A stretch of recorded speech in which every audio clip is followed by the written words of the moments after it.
Tariana, eu sou um cara que eu sofri muito bullying, isso eu falo abertamente, e muito do motivo de eu falar abertamente é uma coisa que é sensível pra mim, vulnerável, uma coisa que ainda machuca, mas eu falo abertamente, eu tenho sonhos recorrentes com eu sofrendo bullying, o pessoal falando coisa pra mim, me excluindo, etc. Hoje mesmo eu sonhei com isso. E, e eu falo isso abertamente porque muitas pessoas se identificam e podem encontrar ali um apoio, encontrar um encorajamento para superar e tudo mais. Mas a gente sabe que não é fácil, né? Principalmente eu que passei na pele, eu sei que não é fácil você passar por isso por muito tempo e como isso modifica o seu senso de identidade, assim, porque por muito tempo eu achava que eu era aquilo que todo mundo me falava, sabe? Demorou muito tempo para eu me desvincular daquilo para eu entender, peraí, cara, talvez eu não seja tudo aquilo que me falavam, né? Que conselho ou o que você diria para alguém que sofre bullying atualmente ou que já sofreu? Olha, primeiro que essa é uma daquelas experiências que eu te falei que buga nosso sistema neurológico e faz com que o vínculo social não seja prazeroso, né? Segundo que muitas pessoas que tiveram experiências assim, com todo esse esforço que eu tô te falando, eu tô falando esforço normal mesmo, fazer terapia, fazer academia, fazer a dança, são literalmente essas coisas que fazem sua bússola interna gritar sim, que dão esse bem-estar no dia a dia. As pessoas depois de alguns anos, tá? Elas olham essa situação de outra forma. E aí, em vez de se identificar com aquela aberração que elas achavam que elas começam a valorizar o que elas têm de características e elas começam a ter relacionamentos diferentes. E elas olham para trás com outro olhar, é como se elas conseguissem se desidentificar. O meu marido, ele sofria muito bullying na escola, né? É, ele, as meninas tiravam muito sarro dele, né? Chamavam ele de feio. Ele era espancado todo dia na escola. E ele veio de uma família muito pobre, então às vezes o que tinha para comer em casa era água com arroz batido no liquidificador. Então ele tinha que ir para a escola para comer. E ele ia ser espancado na escola. Caramba. E aí, uma coisa que acontece com algumas pessoas que sofrem esse tipo de bullying, algumas vão pro lado de se identificar com eu sou uma aberração, de entrar na depressão. Ele, claro, também foi diagnosticado com depressão, né? Ele deu uma virada de chave na cabeça dele e o cérebro dele falou, não, eu vou sobreviver. Então, um belo dia, ele cortou o cabelo longo que tirava um sarro dele. Ele começou a fazer musculação. Ele colocou uma jaqueta de couro e ele virou bully. Ah, ele começou a fazer. Só que ele fez bullying com os bullies. Aí as outras crianças que sofriam bullying, ele começou a ficar musculoso, ele tem boa genética para isso, começaram a chamar ele para bater nos outros. Só que isso aí, você pode falar, foi uma solução? Não, foi um falso eu. Ele criou uma personalidade agressiva em resposta a ser hipersensível, poético, gostar de escrever histórias, você entendeu? A ser uma criança super delicada, amorosa. Então ele criou um falso eu agressivo que ele performava para ele sobreviver. Só que isso também causa depressão. Porque daí ele rejeitou as partes lindas dele. Elas não tinham segurança para existir naquele ambiente. Mas a gente não é adolescente para essa vida. Você não é mais aquele cara. Você tem tudo que você não tinha naquela época. E os teus algozes não estão aqui. Mas eles estão aqui. Com o tempo, ele conseguiu separar o falso eu dele do que realmente fazia sentido. Então ele percebeu, por exemplo, que ele gosta de ser esse cara profundo. Então ele passou a ler, ele se achava burro. Porque ele tem TDAH, ele tinha provavelmente dislexia também, ele tinha dificuldade em focar, os outros chamavam ele de burro, inclusive os professores. Então ele colocou uma rotina de ler todas as noites 1 hora por dia. Ele percebeu que ele gosta mesmo da academia. Então ele decidiu, cara, eu vou continuar com essa parte, mas não como uma personalidade falsa para atingir os outros, como uma forma de focar em mim. Então agora ele vai para academia, os meninos ficam, oh, uau, olha, ele é incrível, ele é foda, né? Ele percebeu que não tem problema ele ter esse lado sensível. Ele começou a fazer aula de dança. Ele não precisa ter medo agora que vão espancar ele. Ele começou a fazer aula de dança, você entendeu? Então, ele percebeu que ele gosta de yoga. Então, ele foi com o tempo se desidentificando desse falso eu agressivo, que inclusive destruiu o relacionamento deles, né? Uhum. E ele foi sacando que tinha um lugar legítimo para aquelas partes que sofreram bullying. E que agora ele não estava mais na batalha. Apesar de que a batalha estava dentro dele. Eu falava, amor, você está aqui. Você está aqui. Eles não estão aqui. E eu falava para ele todo santo dia, olha o que você conseguiu, cara. Olha, a sua depressão, você não tem mais. Ele tem umas fases, mas ele tem aquela, né? Ele não tem mais ideação, como ele tinha, né? Ele, enfim, teve várias conquistas concretas e eu aqui falando para ele, você tá aqui, o que você tem? Lembrando para ele, o que acontece, Felca, quando a gente tem essas experiências?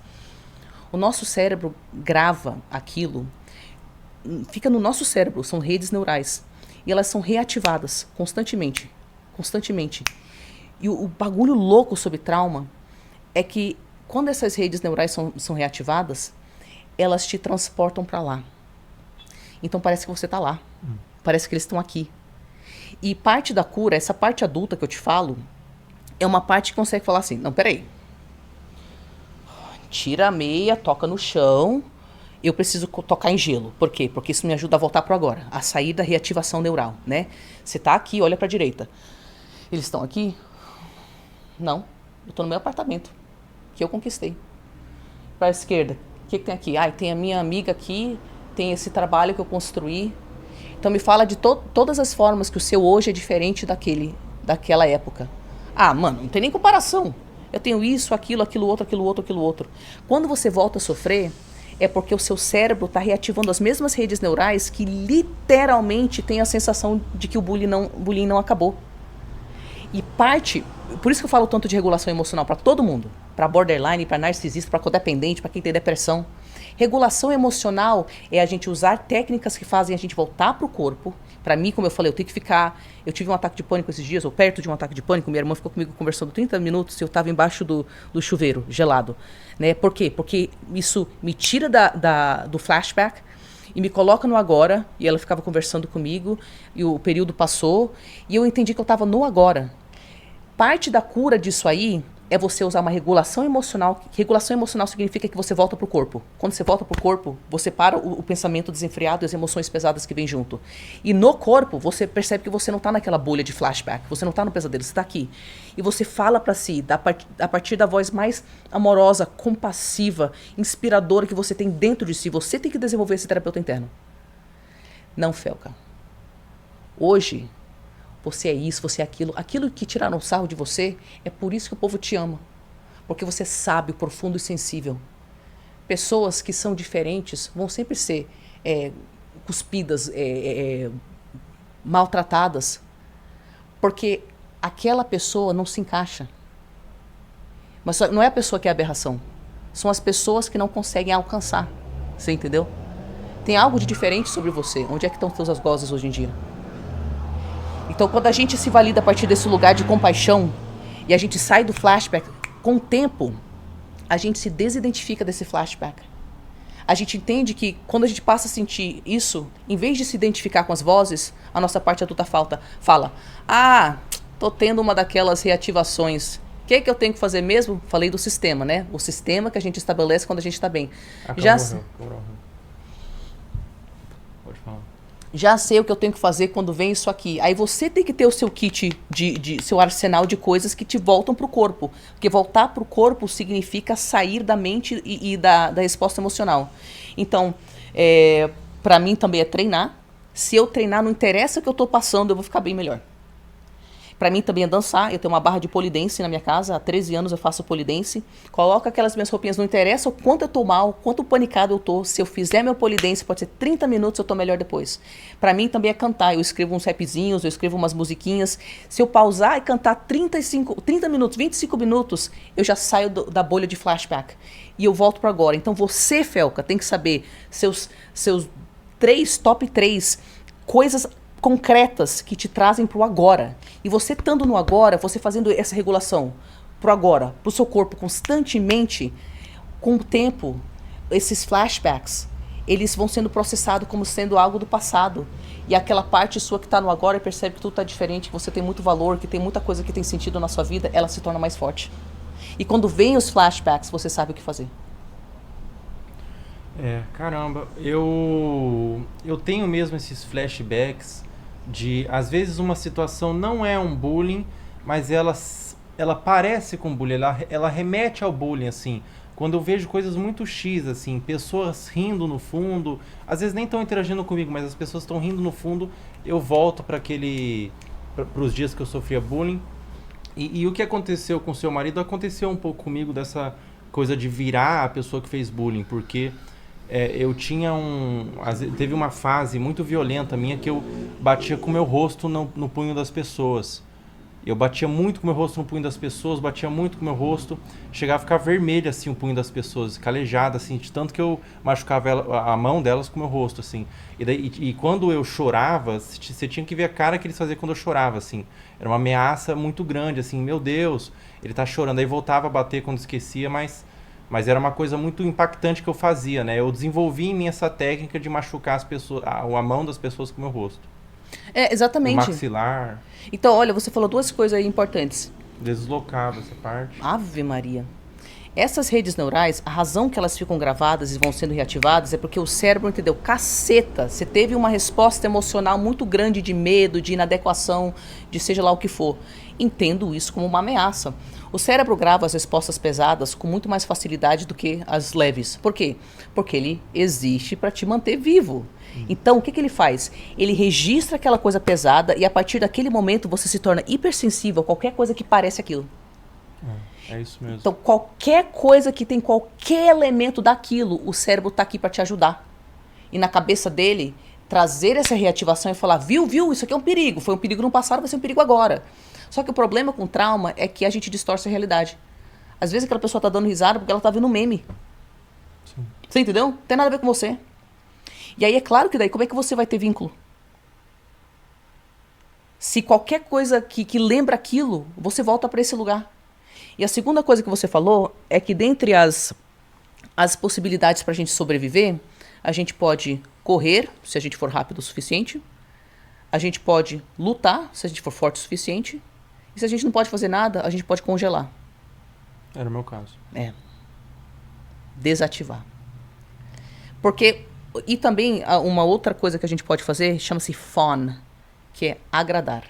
Então, pessoas que estão em situações prolongadas com um abusador, uma das respostas que as pessoas têm é se tornar um abusador, porque tem que sobreviver, cara. Se eu for mais forte que o outro, eu vou lutar. Sou forte, então eu posso lutar. Outra resposta é congelar ou dissociar da realidade, não conseguir ficar na realidade, ou usar droga o tempo inteiro para não conseguir estar aqui, porque daí você está sobrevivendo. E esse fawn é se tornar uma pessoa que procura agradar o outro, é o bonzinho patológico. É o meu caso também. Não consegue falar não, porque você tem que sobreviver. E quando você está em situações prolongadas com um abusador, seu cérebro vai calcular aí as rotas. É tudo para você sobreviver. Então, todas essas coisas que você faz automaticamente, que hoje te ferram, e esse é o lascado dessas defesas psicológicas, elas funcionaram na época. Mas agora, elas te sabotam.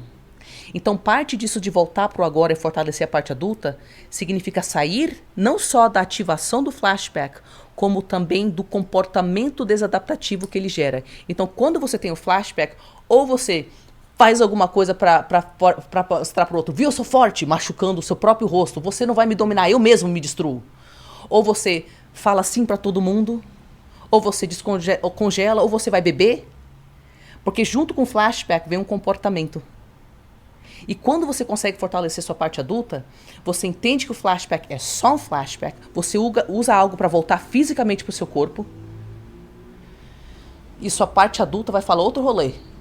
Ela vai falar, não, eu vou colocar um limite saudável nessa pessoa. Vou falar, putz, cara, pra mim não vai dar, mas valeu pelo convite.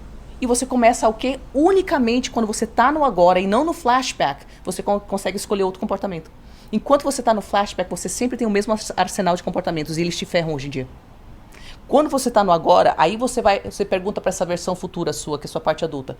Ou parte adulta madura que já superou isso aqui. Como que você reagiria? Cara, nem gasta tempo com isso. Não responde. Você não deve nada a ninguém. Essa parte sua, que é a sua parte futura, que já resolveu a situação, fala com ela constantemente. Ela vai olhar pra você com tanta leveza e falar, Você não tem que agir assim, né? Age assado. Se você obedecer ela, você se torna essa parte futura.